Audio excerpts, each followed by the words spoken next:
आपका विज्ञान में वजहते जो पत्रिका है उसका उद्देश्य क्या है, संक्षिप्त में ही बताइए ताकि दर्शकों जाने और उसके बारे में पढ़े, उससे पढ़ें, इससे हमें क्या फायदे मिल सकता है।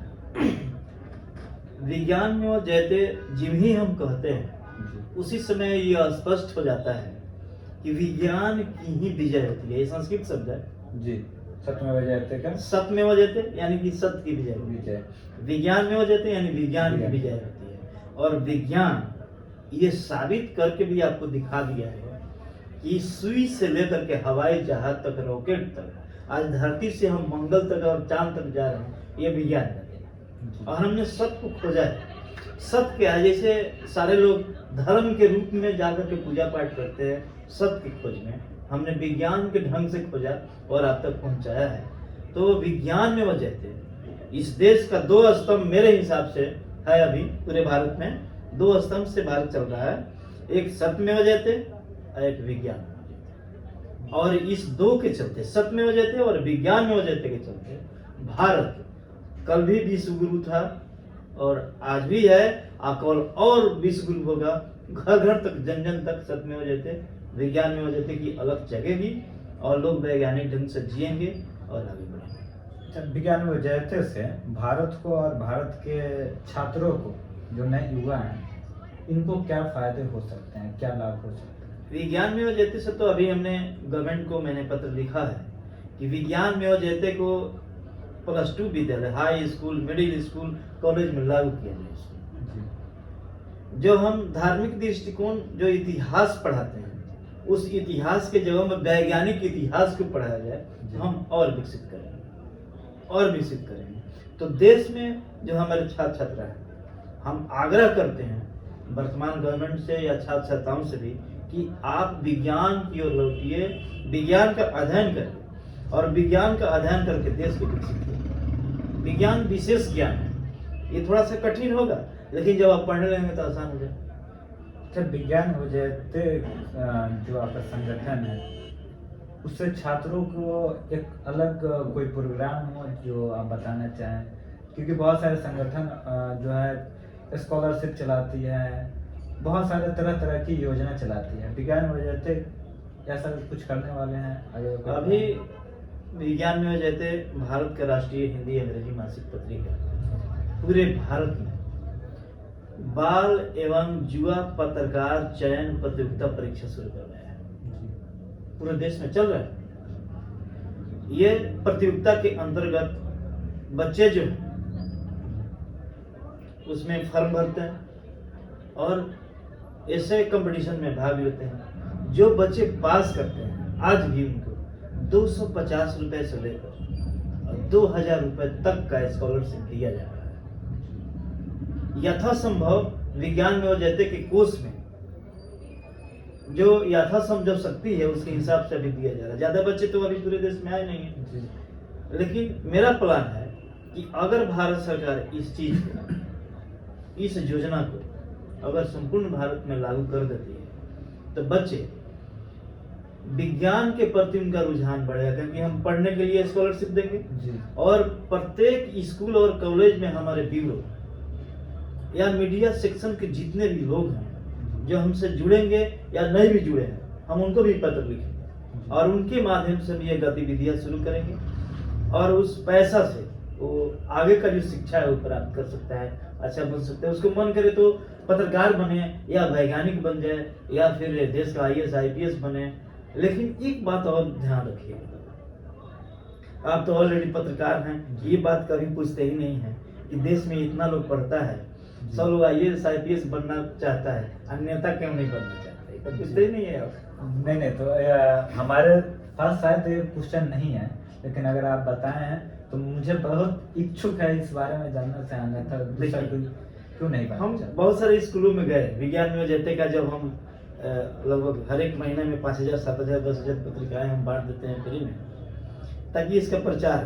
तो हम जब बच्चों के बीच में जाते हैं स्कूल कॉलेजों में, तो हम बच्चों से पूछते हैं कि बच्चे आप पढ़ करके आप हमारा प्रतियोगिता परीक्षा में पास किए हैं, क्या बनना चाहते हैं?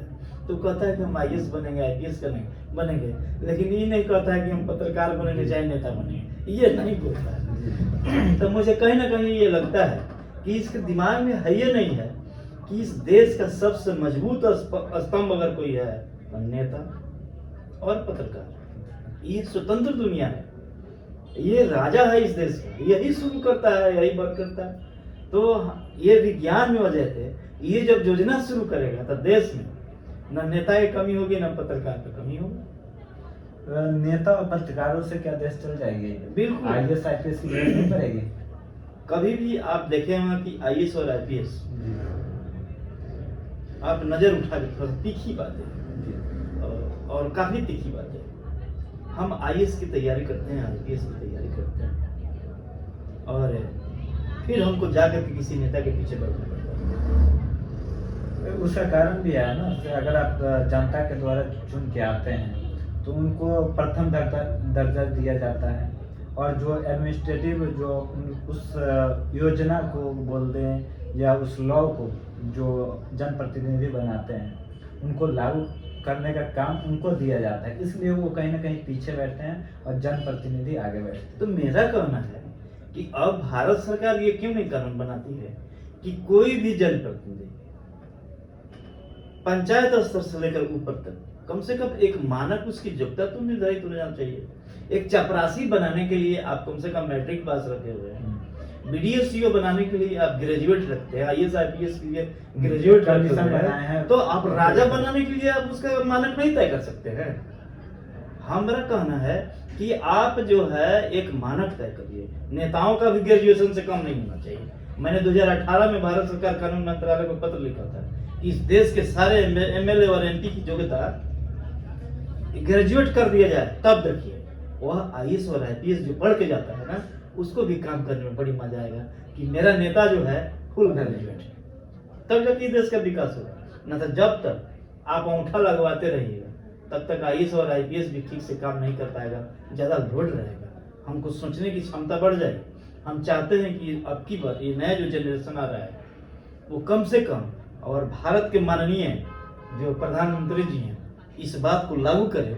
हम आपके चैनल के माध्यम से हम आग्रह करते हैं माननीय प्रधानमंत्री भारत सरकार कि इस देश के MLA और MP का कम से कम योग्यता स्नातक लागू किया जाए। जो हमारा विज्ञान में वजह थे, आपको बारंबार पत्र लिखेगा, अभी हम लिख भी, अभी तो हम पत्रकार की लड़ाई लड़ रहे हैं। अब जब हम पत्रकार की लड़ाई के अंतर्गत हम फिर से शुरू करेंगे कि इस देश में अब नेताओं का भी योग्यता निर्धारित किया जाए, तब जाके हमारा देश विश्व गुरु होगा।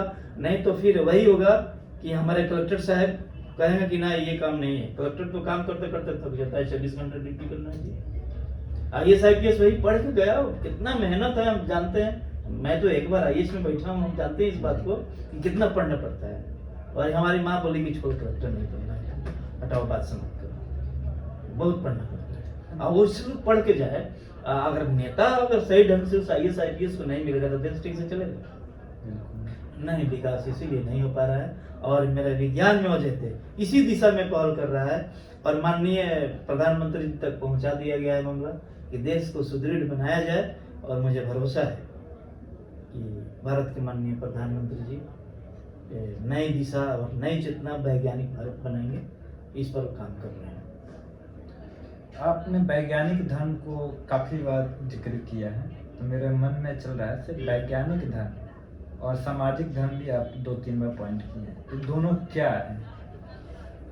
इसमें है कि अभी भी जब हम गांव में जाते हैं तो बहुत सारे पूजा पाठ की परंपरा है। अगर तबीयत खराब हो जाए तो हमको हॉस्पिटल में नहीं जाना चाहिए। मैं धर्म का विरोध नहीं कर रहा, आपके चैनल के माध्यम से मैं धर्म का विरोध नहीं कर रहा हूँ, थोड़ा सा तीखी बात है। और जो भारत के लोग हमको देख रहे हैं, आपको भी इस पर आलोचना नहीं करना। हम हॉस्पिटल जाते हैं तो क्यों हॉस्पिटल जाते हैं? नहीं जाना चाहिए हमको, तो मंदिर में जाके सिर्फ जाना चाहिए, तबीयत मेरा ठीक हो जाएगा। मेरा कहना यह है कि आस्था जो है लिमिट दायरा में हो, और विज्ञान भी लिमिट दायरा में। जहां जिस चीज की जरूरत है, ठीक है, हमको आस्था है, लेकिन आज विज्ञान जो खोज करके आपको सामने किया गया, हम सब की खोज कर रहे हैं। अब मोबाइल से हम बात करते हैं, मोबाइल से बात करते हैं, तो अगर हम कह दें कि ये जो सामाजिक व्यवस्थाएं हैं, क्या सामाजिक व्यवस्थाएं विज्ञान को ये मोबाइल को बनाया है? नहीं, ये विज्ञान बनाया है इसको। तो हम ज्यादातर हमारा प्रेशर होगा कि आप विज्ञान की ओर लौटे। बीच में थोड़ा सा बात आपको बताएंगे, जिस समय गैलीलियो गैलीली ने 1600 ईस्वी की बात है, जब उन्होंने दूरबीन का खोज किया तो उन्होंने कहा कि धरती नाचती है और धरती सूरज की परिक्रमा करता है। तो लोगों ने सोचा यार ये तो हमारे धर्म के विरोध काम कर रहा है। और गैलीलियो साहब को सारे लोगों ने, धर्म के मने लोग, धर्मांधता के लोग, जितने लोग धर्मांधता में एकदम विलिप्त हो गए थे, उनको पकड़ के जिंदा जला दिया।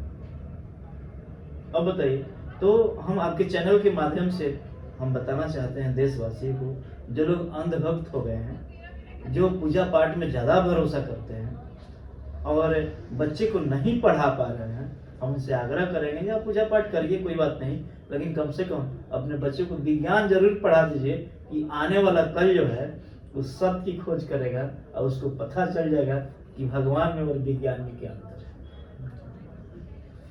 सर, आप हमारे चैनल पे आए और बहुत अच्छी अच्छी बातें हमारे दर्शकों को बताएं, जो जानकारी के लिए शायद ही मैं किसी से बात करता तो इस तरीके से, इतने अच्छे तरीके से समझाते।